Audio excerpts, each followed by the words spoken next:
ഇനി നമ്മുടെ നാട്ടിൽ തന്നെ പ്രവർത്തിച്ചു കൊണ്ടിരിക്കുന്ന സംഘടനയാണല്ലോ ബഹുമാനപ്പെട്ട സയ്യിദുൽ ഉലമാ ജിഫ്രി മുത്തുക്കോയ തങ്ങൾ നേതൃത്വം നൽകുന്ന സുന്നത്ത് ജമാഅത്തിന്റെ സംഘടന. ജിഫ്രി മുത്തുക്കോയ തങ്ങൾ വലിയ പണ്ഡിതനുമാണ്, സയ്യിദുമാണ്, ആലിമുമാണ്. അദ്ദേഹം ഒരാളുടെ മുമ്പിലും ഒച്ചാനിച്ചു നിൽക്കൂല. സുന്നത്ത് ജമാഅത്ത് പറയുന്ന വിഷയത്തിൽ ഒരാളുടെ മുമ്പിലും വിട്ടുവീഴ്ച ചെയ്യൂല. എന്തൊരു വിനയമുള്ള തങ്ങളാണ്. ആ തലയെക്കെട്ട് കാണുമ്പോ തന്നെ എനിക്ക് ഓർമ്മ വരുന്നത് ജിഫ്രി മുത്തുക്കോയ തങ്ങളുടെ തലയെക്കെട്ട് ഇടക്കിടക്ക് ഞാൻ ശ്രദ്ധിക്കാറുണ്ട്. ആ തലയെക്കെട്ട് ശംസുൽ ഉലമയുടെ തലയെക്കെട്ട് പോലെയാണ്. അവിടുത്തെ വസ്ത്രധാരണം വളരെ സിമ്പിളാണ്. ബിരിയാണിയുടെ മുകളിലുള്ള തുണിയാണ്. എപ്പോഴും ജിഫ്രി തങ്ങളുടെ വസ്ത്രം നോക്കിയിട്ടുണ്ടോ? വളരെ സിമ്പിളായി വരുന്ന ഒരാളാണ്, വളരെ വിനയത്തോടെ വരുന്ന ആളാണ്. ഈ നിലക്കുള്ള സുന്നത്ത് ജമാഅത്തിന്റെ നേതൃത്വങ്ങൾ അത് രണ്ടും നമ്മുടെ നേതാക്കളാണ്. ഈ അടുത്ത ദിവസം മഹാനായ കുമ്പോൾ കുഞ്ഞിക്കോയ തങ്ങൾ, അല്ലാഹുവേ മഹാനെ ആഫിയത്തുള്ള ദീർഘായുസ് ദീനിന്റെ ഖിദ്മയിലായി നൽകണേ അല്ലാഹ്. ഞാനൊരു 10-35 കൊല്ലത്തിലധികമായി കുമ്പോൾ തറവാട്ടിൽ പോണ ആളാണ്. മഹാനായ കുഞ്ഞിക്കോയ തങ്ങളെ പറ്റി നമുക്കൊക്കെ അറിയാം, ആറ്റക്കോയ തങ്ങളെ പറ്റി അറിയാം, അവരുടെ തറവാടിനെ പറ്റി അറിയാം. അവരുടെ ബാപ്പന്റെ ബാപ്പയാണ് പാപങ്കോയ തങ്ങൾ പാപ്പ. വലിയ വലിയാണ്, മഹാനാണ്, സയ്യിദാണ്, പണ്ഡിതനാണ് പാപങ്കോയ തങ്ങൾ പാപ്പ. ഒരിക്കൽ ഞാനിങ്ങനെ തങ്ങളെ കാണാൻ ഇടക്കിടക്ക് ചെല്ലും. എന്തെങ്കിലും കാര്യങ്ങളുണ്ടെങ്കിൽ കുഞ്ഞിക്കോയ തങ്ങളോട് ചോദിച്ചിട്ടേ ഞാൻ ചെയ്യാറുള്ളൂ. ഒന്നാള് എന്റെ പുരക്ക് എന്റെ ചെറിയ മകന്റെ കല്യാണമാണ്. അപ്പൊ എന്റെ പുരക്ക് രണ്ടാളെ തങ്ങൾ പാപ്പ ഈ കുമ്പോളിന്ന് എന്നെ കാണാൻ വേണ്ടി പറഞ്ഞേക്ക, ഈ ലൈഫായി എന്നെ കാണാൻ. കുഞ്ഞിക്കോയ തങ്ങൾ പാപ്പ രണ്ടാളെ ഇവിടുന്ന് എന്റെ പുരക്ക്, എന്റെ മകനൊരു സമ്മാനം, എന്റെ മകന്റെ കല്യാണം കഴിക്കാൻ വേണ്ടി പോണ ഭാര്യക്ക് കൊടുത്ത ഒരു സമ്മാനം, എനിക്കും സമ്മാനം. വലിയ വിലപിടിപ്പുള്ള 2-3 അത്രയും മറ്റും കൂട്ടത്തിൽ എനിക്ക് കൊടുത്തയച്ച ഒരു സമ്മാനമാണ് ഈ തസ്ബീഹ്മാല. ഇത് ബറക്കത്തിന് വേണ്ടി ഇതിനേക്കാൾ വിലമടിക്കില്ല 5000-10,000 തസ്ബീഹ് എനിക്ക് തന്നിട്ടുണ്ട്, ഞാൻ വാങ്ങിച്ചിട്ടുണ്ട്. പക്ഷെ ആ തസ്ബീഹ് ഒക്കെ മാറ്റി വെച്ചിട്ട് ഇപ്പൊ ഈ തസ്ബീഹാണ് എന്റെ പോക്കറ്റിൽ ഞാൻ നിത്യേന കൊണ്ടു നടക്കുക. മഹാനായ കുഞ്ഞിക്കോയ തങ്ങൾ വലിയ നാക്കിന് അസറുള്ള തങ്ങന്മാർക്കൊക്കെ നാക്കിന് വല്ലാത്ത പവറുള്ളവരാട്ടോ. ഒരു അഹ്ലു ബൈത്തും മോശക്കാരൊന്നല്ല.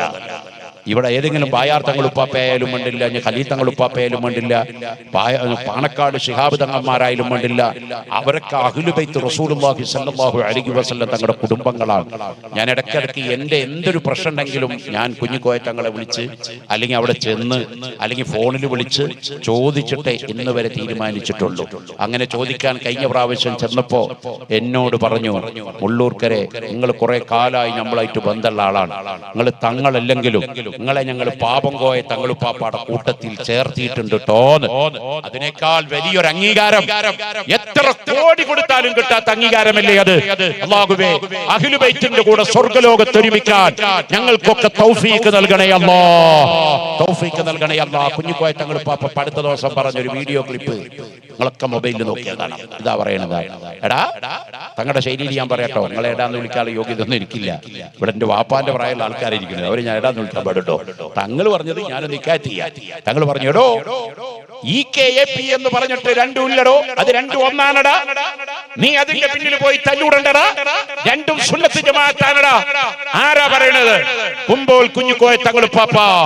അല്ലാഹ് സുബ്ഹാനല്ലാഹ്, അതാണ് നമ്മൾ കേൾക്കേണ്ടത് കേട്ടോ. നമ്മൾ ഈ ഗ്രൂപ്പിന്റെ പേരിൽ നാട്ടിൽ ഫിത്തന ഉണ്ടാക്കാൻ നടക്കരുത്. അള്ളാന്റെ കോടതിയിൽ നമ്മളൊക്കെ കൈകെട്ടി ആലിമായാലും പറയേണ്ടി വരും, വിവരമില്ലാത്തവനായാലും പറയേണ്ടി വരും കേട്ടോ. ചിലർ പറയും എനിക്ക് കുഴപ്പമൊന്നുമില്ല, ഞാൻ വിവരം ഞാണ്ടാന്ന് പറയും. ആ പറയാനുള്ള വിവരം എനിക്ക് അള്ളാഹ് തന്നിട്ടുണ്ട്. ഞാൻ വിവരമില്ല എന്ന് പറഞ്ഞ് രക്ഷപ്പെടുന്നു പറഞ്ഞു. അങ്ങനെ ഒന്നും രക്ഷപ്പെടില്ല. വിവരമില്ല എന്നുള്ള വിവരമുണ്ടോ? അതന്നെ ഏറ്റവും വലിയ വിവരം കേട്ടോ. അതുകൊണ്ട് നമ്മൾ പരസ്പരമുള്ള ചീത്തവിളികൾ, ആക്ഷേപങ്ങൾ ഒരാളെ പറ്റിയും പറയരുത്.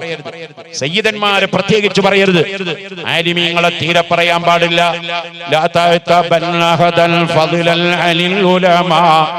ഒരാളെയും കുറ്റം പറയാൻ പാടില്ല, പ്രത്യേകിച്ച് ആലിമീങ്ങളെ തീരെ പറയാൻ പാടില്ല. കാരണോ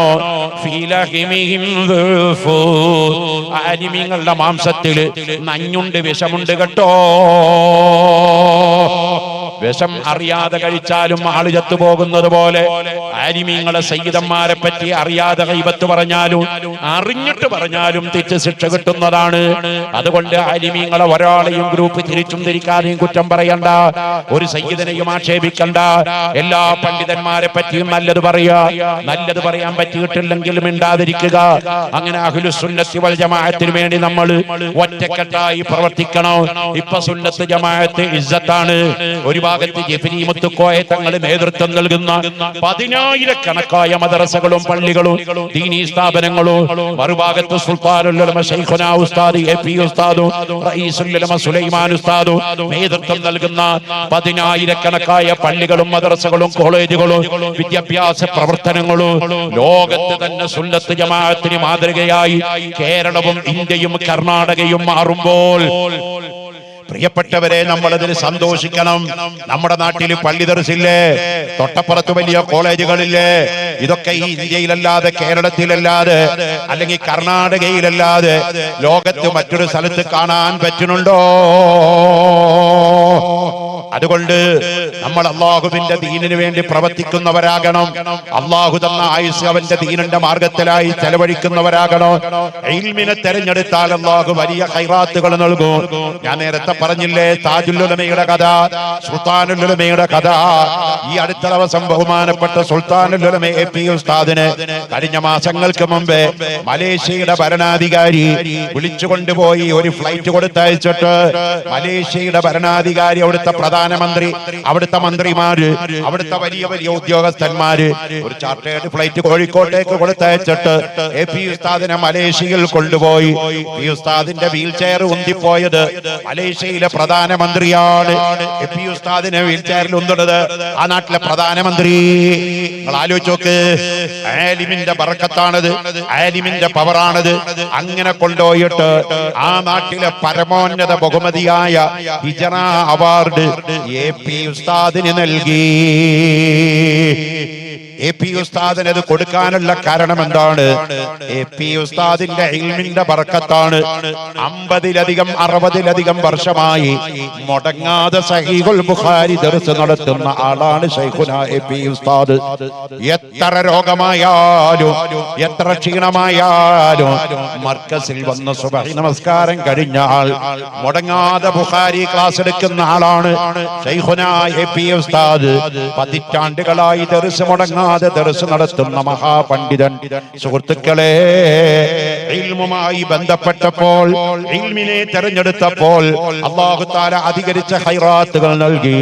സുലൈമാൻ നബി അലൈഹിസ്സലാമിന് ലോകത്തിന്റെ ചക്രവർത്തി പദം നൽകി. അതിന്റെ പിറകെ സുലൈമാൻ നബിക്ക് എന്തൊക്കെ നൽകി എന്നറിയോ?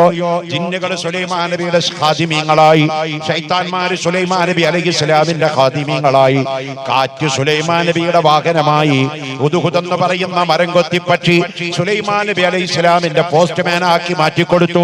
ഈ നിഅമത്തൊക്കെ അല്ലാഹു കൊടുക്കാനുള്ള കാരണം സുലൈമാൻ നബി അലൈഹിസ്സലാം ഇൽമിനെ തെരഞ്ഞെടുത്ത കാരണമാണ്. ഇൽമിനേക്കാൾ വലിയ ഫضലും ബർക്കത്തും വേറെ ഒന്നിനുമില്ല. അതുകൊണ്ടാണ് നിങ്ങൾ 1 മണിക്കൂർ ഇവിടെ ഇരുന്ന 1000 റക്അത്ത് മുത്തലക്കായ സുന്നത്ത് നിസ്കരിച്ച കൂലി നിങ്ങൾക്ക് കിട്ടുമെന്ന് പറഞ്ഞു. ഇൽമോട് കൂടെ ഒരുത്തം മരിച്ചാൽ മതി, അവൻ അല്ലാഹു സ്വർഗ്ഗം കൊടുക്കും കേട്ടോ. ഇൽമ് എന്ന് പറഞ്ഞാൽ അള്ളാന്റെ പ്രകാശാണ്.